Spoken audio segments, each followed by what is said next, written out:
Hey, what's up? Welcome back.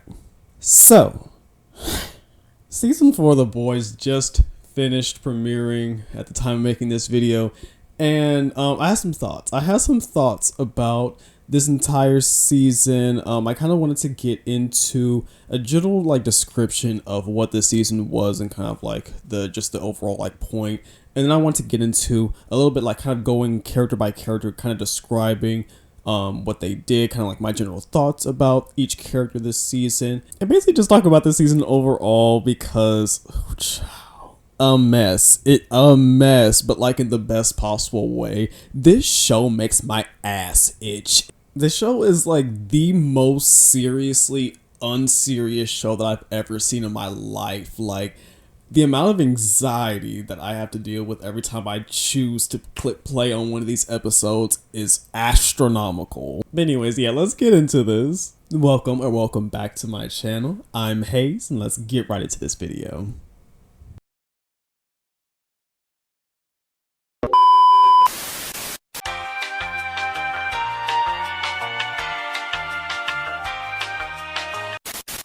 So the main plot with season 4 really is the Starlighters versus the Homelanders, Homelander's further descent into madness, the continued plot of the boys trying to take down Supes, especially Victoria Newman, and the unveiling of a plot line of a super disease for Supes, and Butcher's moral qualms about whether or not to essentially create a pandemic. Alright, now we're about to go character by character and talk about this clusterfuck. And since this season is pretty much divided by Starlighters versus Homelanders, I'm just gonna kind of continue in that category. So we'll talk about the Starlighters first, and we'll talk about the boys. First off, I just want to get this out the way. Butcher. Okay, let's talk about Butcher. Butcher has been a thorn in my ass all season, and I'm just so glad. I'm so glad that other people in the boys, in the team, are also feeling the same way. Right.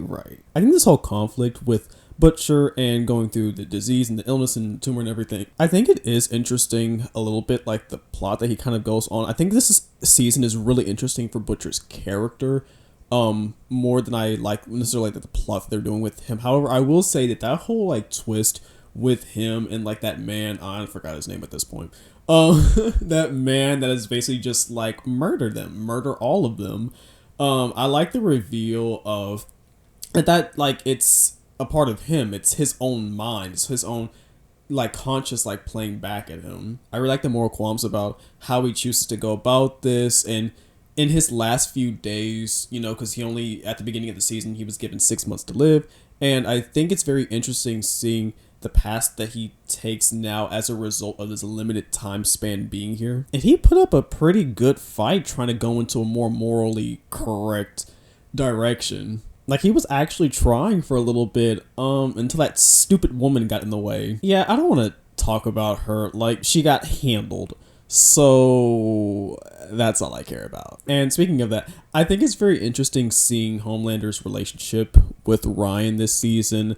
I think that along with, the whole visions that he still has about his ex and the mother of that child, and that, which I think that whole thing with the wife of the child of Ryan, and then the other side of Butcher, that kind of being the angel and devil on his shoulder, I kind of think that was a interesting way of playing on that idea. But yeah, I just think it's very interesting seeing his attempts and possible success in trying to get Ryan to turn against Homelander, so we'll see how that goes next season. And yeah, I think the whole thing of him going out like this with the brain tumors and everything is very sad. It's very sad. I wanted him to go out, but not this way, not like this. And now that he took Compound V again, I want to see how that affects, his limited time that he has left. It seems like it elongated his lifespan a little bit, but I don't know for how long. I don't know. We'll have to see for next season where that goes with his plotline. To be honest, I don't see him lasting long next season. I think he might be kind of an early death next season, depending on what they go with his character. Mother's Milk. Okay, I also hate that I don't actually remember his actual name, but I'm just gonna call him Mother's Milk, okay? I like that we're seeing more of how the boys, the whole thing that he's doing is affecting him and his family. I thought it was funny that him and his ex-wife seemed to be trying to rekindle whatever they had, and it's just like, baby girl, now's maybe not the right time for all of this, because like we see how this is affecting his daughter and everything, and like what his daughter is going through. I just feel like it's kind of interesting still, like, I wouldn't say having faith, because out of all the boys' characters in that thing, there's only so few people that I actually have faith in. But I don't know. I just feel like he's going to die next season. I just have a feeling. He does play a generally interesting role within the group, generally being the more, like, level-headed of the group. And I feel like it has to be that way, partially because he has that whole family unit that is anchoring him and kind of keeping him more level-headed. I also like him and Starlight being like, you gotta bounce, like, to Butcher, like, you gotta go, like, yeah, keep that, let's keep that energy. I don't care what he's going through, he needs to go. But yeah, I liked seeing him, kind of play. It wasn't for long, though, but I liked him playing the role of the leader. I think that was a good, like, chance to see, you know, like, how he would go about things, and it seems like it would have been more successful, and it pretty much did, you know, go at least somewhat according to plan. But I feel like it would have been more successful had Butcher not been Butcher.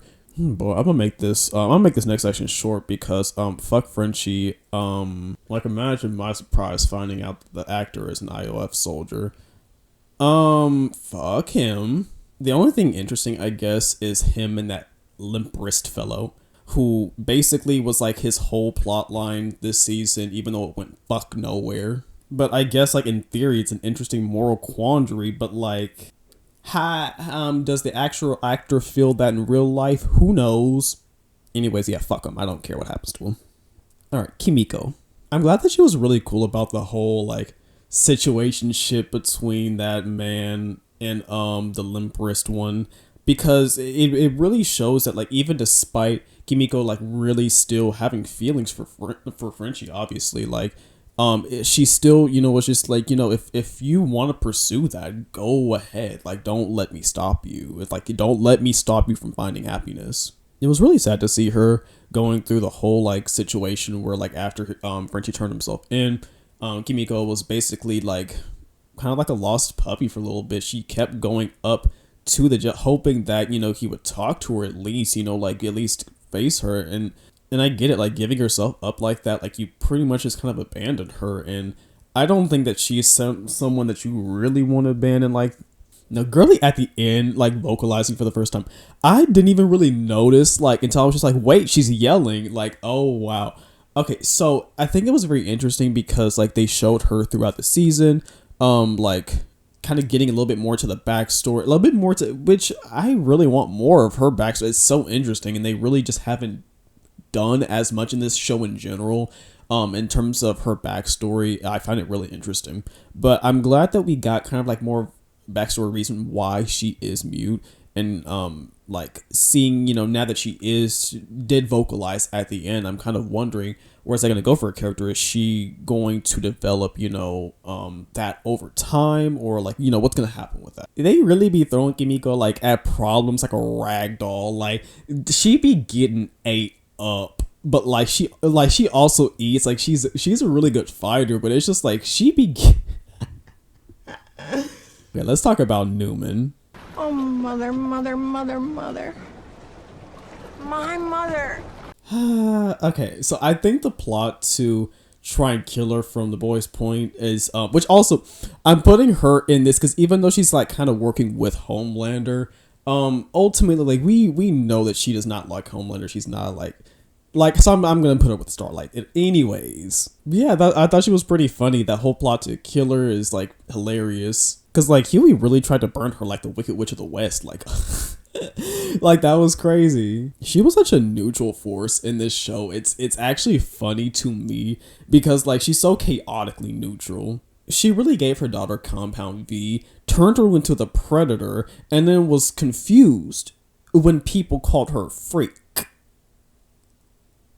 I also think her relationship with Stan is really interesting. I really like Stan as a character. I wish we would have really seen him more this season, but that's fine. Like, when you even got Stan Edgar looking at you like, You did what? To who? Like, then you know you a crazy bitch, but whatever. I also cackled. Not gonna lie. I cackled when I saw him in the back of that police car. Like, he just looks so... he just looks so lost. He just looks so defeated. He was just so done. He was tired of everyone's bullshit. He just like, really?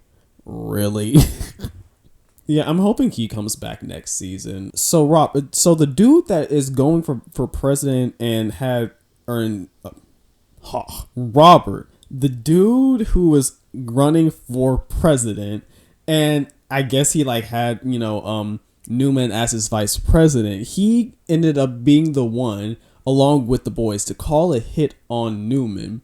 And I find that very interesting because like he didn't want a soup in power. But yet, like, what do you think was going to happen? Like, especially going up against Homelander and everything? Like, please. I'm also confused because she's immune to acid, can take a bullet at point blank range, getting attacked by V'd up chickens, and takes a laser straight to the face from Homelander of all people, and yet Billy can just rip her in half, like, kind of that easily. Like, that's that's in character for Billy to do something like that. But it's also just like, how durable is she actually? Because like, I feel so she can handle all this other bullshit, but she can't handle a little tug. Okay. Yeah, wasn't the daughter only knocked out? Yeah, her daughter's gonna I want so many people to be the one to kill Billy. I have a feeling it's gonna be Huey. I feel like it might be like a Kill Bill-esque situation where the daughter of Newman like tries to get revenge on Billy, and then she's also gonna have, because he's associated with the boys and she already didn't like it. Oh, girl. I'm indifferent, I guess, to her dying, but I really don't like the fact that she died. I guess she lasted a while, but like, I think it's mainly who killed her. Like, I think that bothers me more than the fact that she actually died. Like, the creators were like, oh, people are so, like, we're so happy that she died, and I'm just like, who's we? Get the fuck out my mother's face. Get out of my face. Go that way. Because I would have enjoyed more of her, but fine, whatever. Okay, so we move on to Huey. Okay. I guess I can just talk about like the main thing with his storyline this season was pretty much, besides I guess just being attached to Starlight and her story, is him and his dad and his family and everything. So his dad fell into a coma after a stroke, and his mother came in out of nowhere. I guess he hasn't seen her since he was a child. She abandoned him. Deadbeat ass mom. Abandoned the child and then comes out of nowhere at the last minute trying to act all friendly. Like, if you don't get that bullshit out of my face, bitch.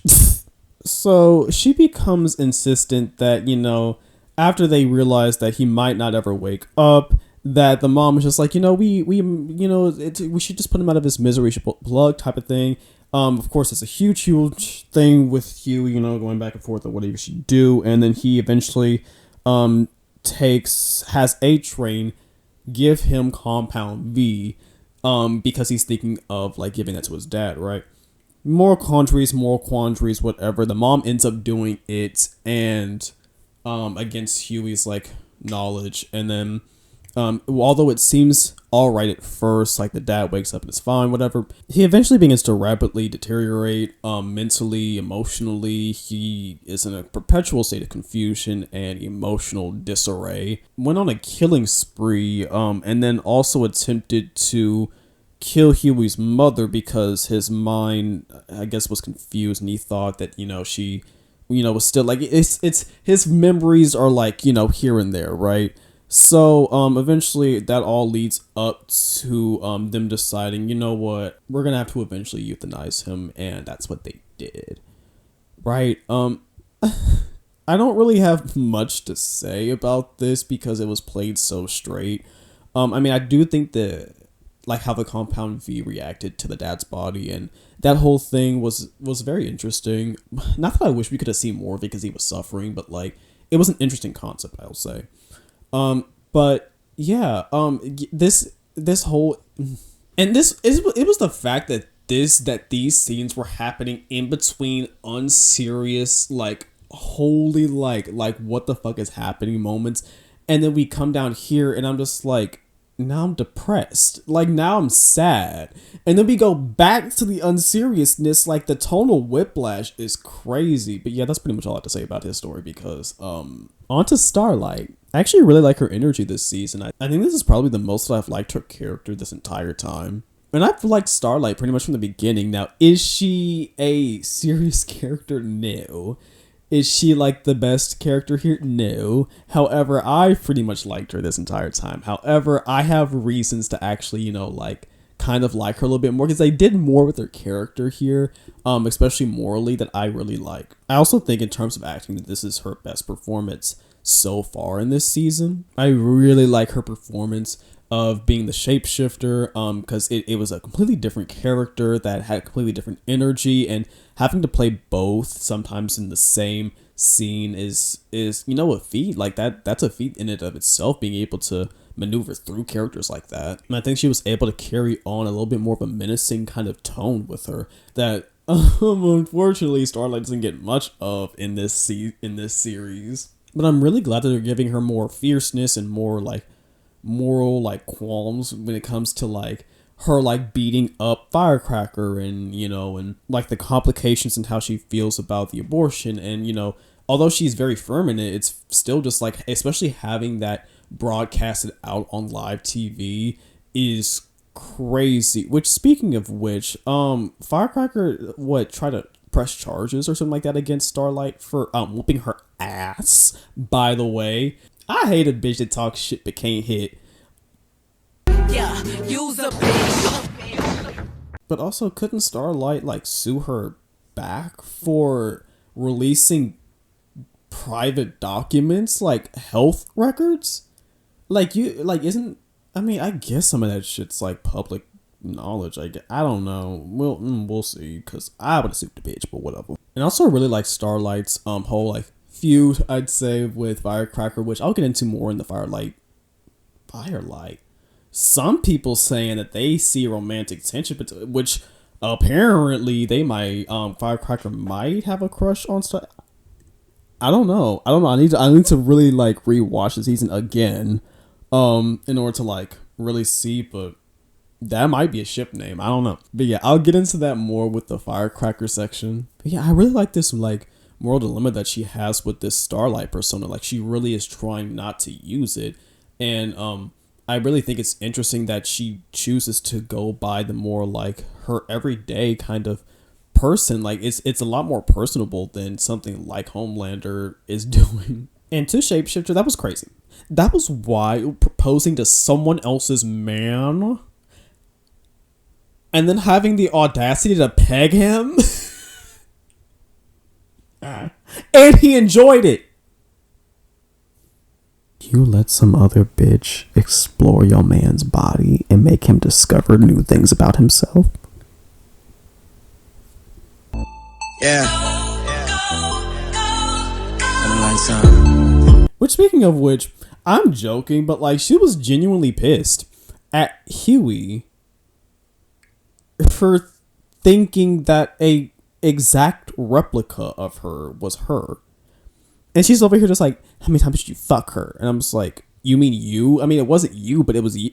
Like, what's the dilemma here? What's the problem, babes? Like, especially after he was just like, I know you, because it was like a, oh, well, how could you not tell it was me kind of thing? Like, whatever. And I'm just like, after he explained how unique that you were still mad. Whatever.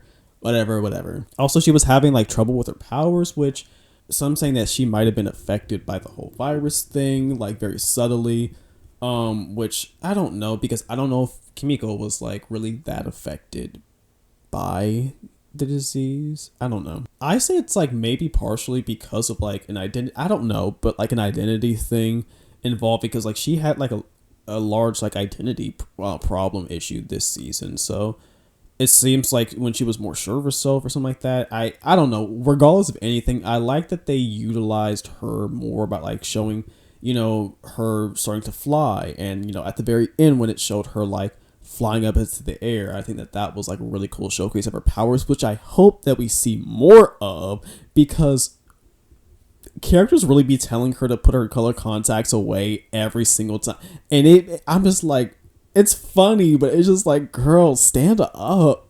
Don't let them knock you down like that. But yeah, at the end, the boys' characters are pretty much all separated. All of them get kidnapped by Homelander and his crew. The characters from Gen V come and, you know, like coax Frenchie into the van or whatever. I don't know what's gonna happen with Yumiko, because she was still very much there, and I think she can fight old girl or old boy, so I don't know.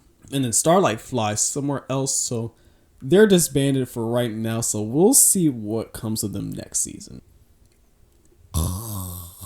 Okay, on to Homelander's camp. Oh my god, how are the boys more organized than this team? Okay, so the first character that I want to talk about is Sage. I knew from jump, after the way that they described her, that she was going to be playing 4D chess with these Neanderthals. And I was right. Y'all really tried to play her online, just being like, how could she not have seen this coming? Lo and behold, she did.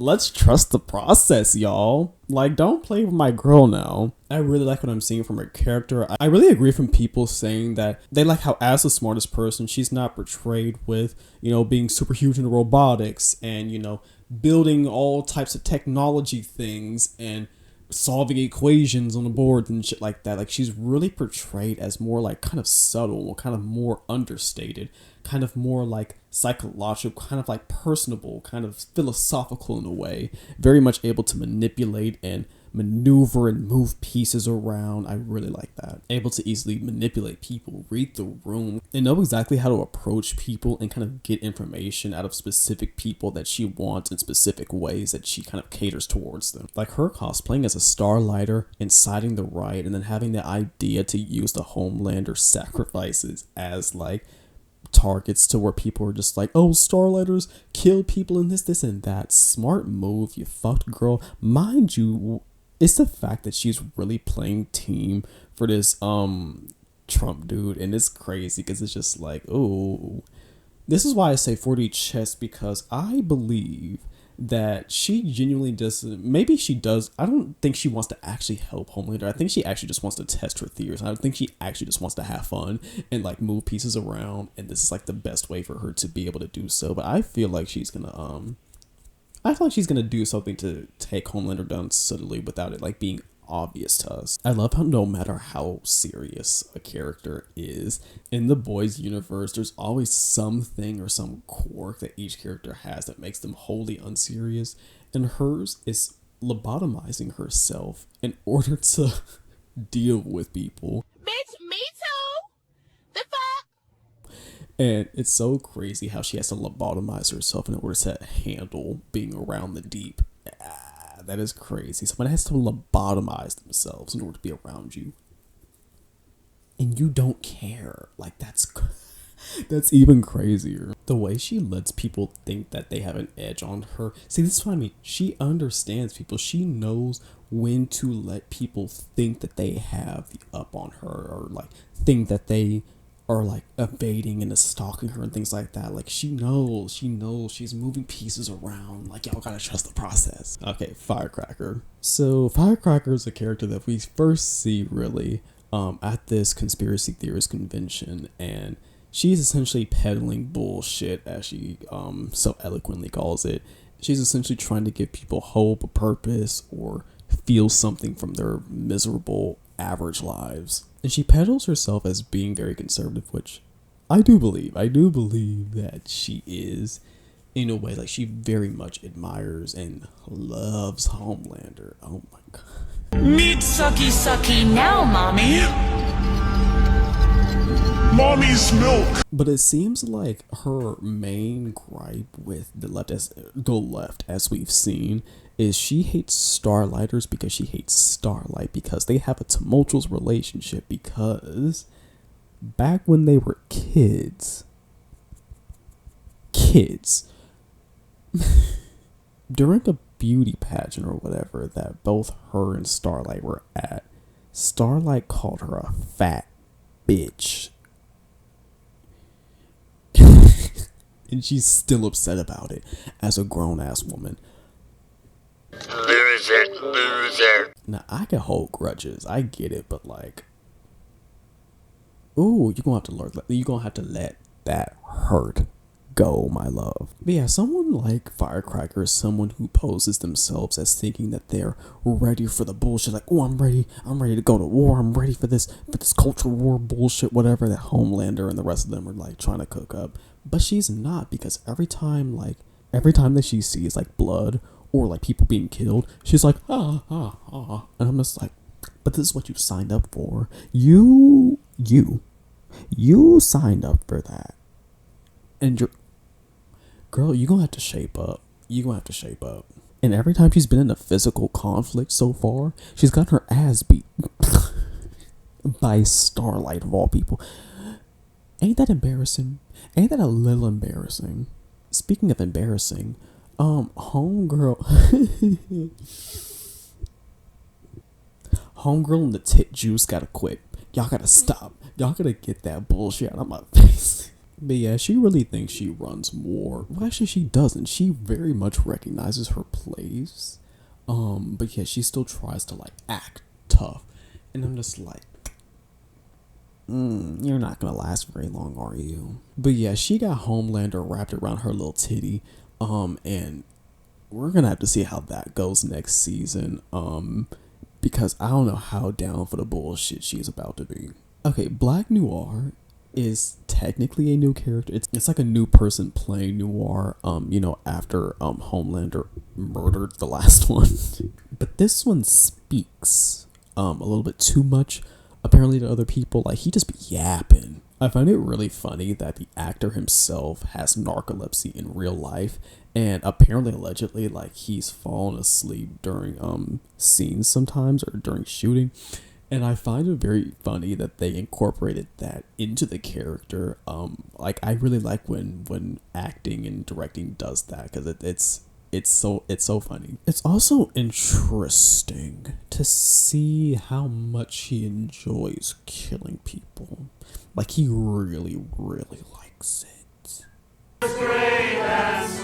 Yeah, I don't really have a lot to say about this character, because pretty much anytime he's on screen, most people tell him to stick to the rivers and the lakes that he used to and shut the fuck up. Someone get him on stage. Someone get him on a theater stage. I think he would do a lot better. He seems to be really into acting. Let's get him musical theater, maybe? Anything, I guess, besides being stuck in a sweaty, dingy costume. The last thing I want to touch on with him is him and the Deep. They're gonna fuck.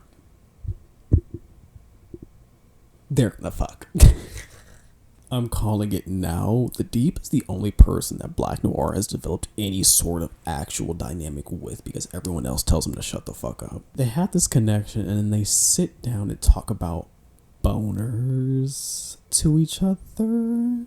I don't know, y'all. In that last episode where Black Noir and everyone was murdering people, the Deep was staring at that bulge, and I don't know, y'all. I don't know. I see it. I can see the future. I see it foretold in my dreams. Alright, A-Train. A-Train is a very interesting character this season, because like there's actually not a whole lot to say about him, but him he's completely out the door by this point in every sense of the word except physically, because he is completely done with Homelander and the rest of this bullshit and just being with Vaughn and being around Ashley and just all the time. He's done. He's so tired of this shit. And I can't blame him, but he's too scared of Homelander to leave. I find it interesting just how effective I guess he is at being able to be a mole, or being able to kind of play that role because of how fast he can get shit done. That whole movie acting experience thing was crazy. And yeah, him also being around that conservative party. Yeah, I think those were also the final ticks for him because he's like, yeah, I'm not doing this shit no more. I find the dynamic between him and Ashley to be kind of interesting, actually, now because of like their shared interest in being like, what are we doing here? Some's gotta move, some's gotta give, and I'm about ready to bounce. But yeah, now that he's pretty much like exposed himself as being the traitor, I wonder what he's gonna go do now. Like, is he going to be a part of the boys? Is he going to find Queen Maeve? Which, speaking of which, we haven't seen much of, which I would like to see more of because, like, yeah, let's get her back into the picture. But yeah, that's pretty much like, I don't have like a whole lot more to say. Like, he's pretty much just been like a way for the audience to notice that other characters are slipping away from Homelander and everything. So very interesting, very Ryan. So the plot with him is they're basically trying to make him a full-fledged soup with the marketing and the backstory and like the fake ass like saves. Like, yeah, they're basically marketing him, right? The more that we see of Ryan and Vought, it's very interesting because the more that he hates, the more that he really does not like being involved. Like, he's showing a lot of moral dilemma with what's happening right now. I think a lot of that being because of Butcher. Like, he's already slipping away from this life. He already made his like starlight at like the mega church kind of like thing, which I find very interesting. I can definitely see him being more of a wild card next season because he's at the point where he's gonna go back to Homelander, at least initially, but I don't know for how long. It doesn't seem like it's going to be for long because he does not seem to like Homelander either anymore. And he definitely does not seem to enjoy the work that they do at Vought, so I just don't imagine him staying long. Let's get into Ashley. Ashley is a nervous wreck this entire season, which I get it. Like, she hates what's happening right now, especially with Stan in jail and Homelander essentially taking charge. But Ashley is hilarious this season. Like, the amount of times that I've cackled out loud because of Ashley specifically, like it's crazy. Like, she is actually like really good this season. Like, her reaction to seeing the Deep almost gargle A-Train's train is so like, still makes me cackle to this day every time I see that scene. Like, she really wanted to see some shake. She said, let's get the real party started around here. Like, oh, I know she's into Yaoi specifically, not Bara, because but yeah, she's very much suffering, even being bullied by the little guppy. How embarrassing. It's so bad to the point where she felt the need to run around in these underground sex rings with supers, and have a domination fetish in order to feel in control. Like, now, I don't want to kink shame nobody, but like, asparagus?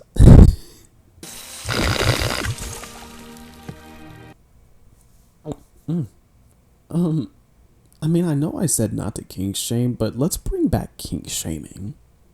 Because, like, scat fetish? But anyways, last we see of her, she took a dose of Compound V and her scalp started bubbling. So we're gonna have to see where that goes because she's gonna have superpowers of some kind. Because she's scared of what Homelander is gonna do to her.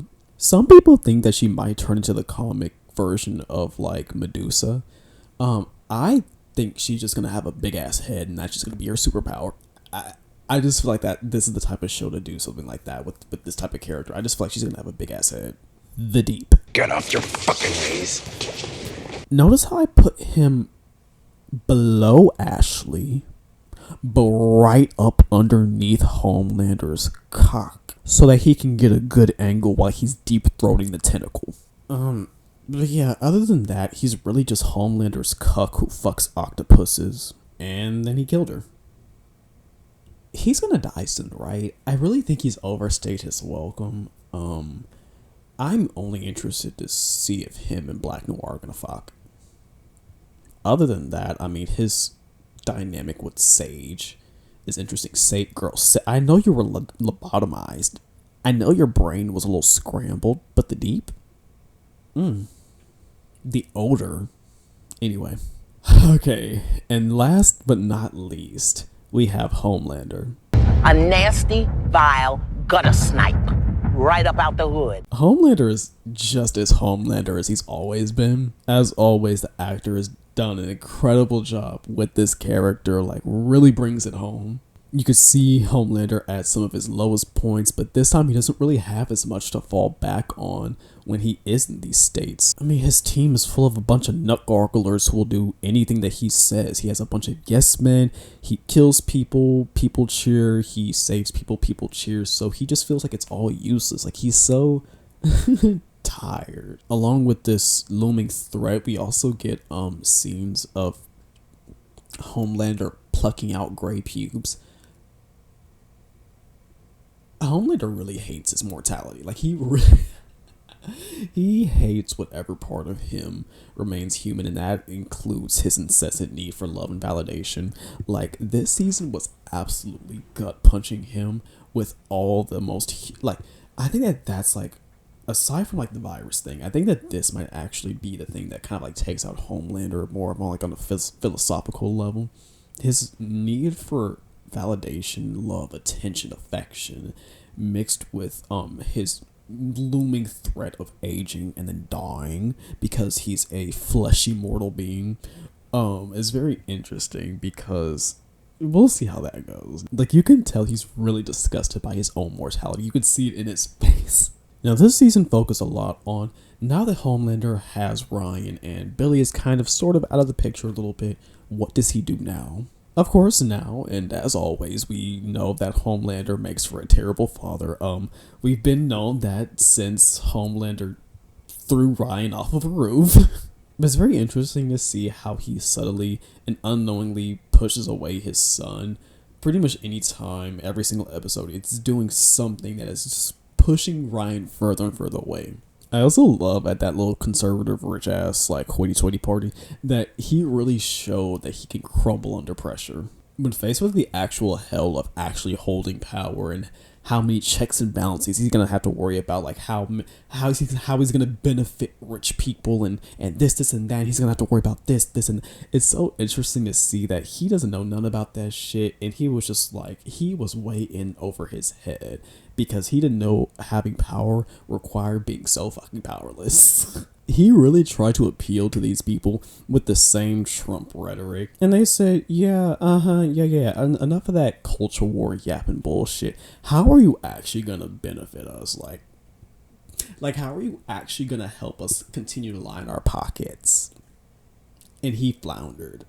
Yeah, he's slipping. Is ultimately this entire season just shows that Homelander is slowly slipping further away. Like, I think Sage now at this point is pretty much the main thing that's even keeping him intact at this point. Like, he's pretty defeatist. I mean, he did have that thing at the end where Sage's plan went according to plan, and Newman died, and because she was just like, Newman will make a horrible vice president, whatever, and like the other president campaign was like blamed for that, and now he's like getting arrested, and now Homelander's about to accrue some power, so we'll see how that goes, because that's crazy. But yeah, that's pretty much my thoughts on the characters going down the character rankings of the characters that I really felt like talking about. We're kind of at this point because I know that the creators have said that the next season is probably going to be the last one, so it really does feel like they're gearing up towards a finale. I'm kind of glad that they're also expanding this universe into other shows, including Gen V.